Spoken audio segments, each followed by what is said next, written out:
এখন চুপচাপ এই মেয়ের খাওয়ার পরে মেয়েটাকে এখান থেকে তাড়া, না হলে আমি আমি এই রাতে বাড়ি থেকে বেরিয়ে যাবো বলে দিলাম।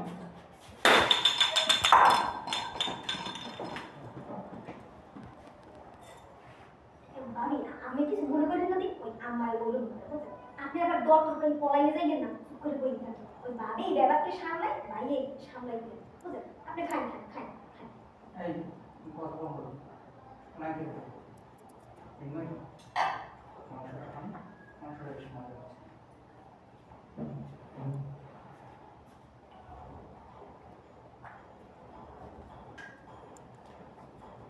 খান খান রে ভাবি, এই বস্তুটা এক সের মজা হয়েছে, খাই দেন খাই দেন। আরে আপনারই তো ঘর গেলে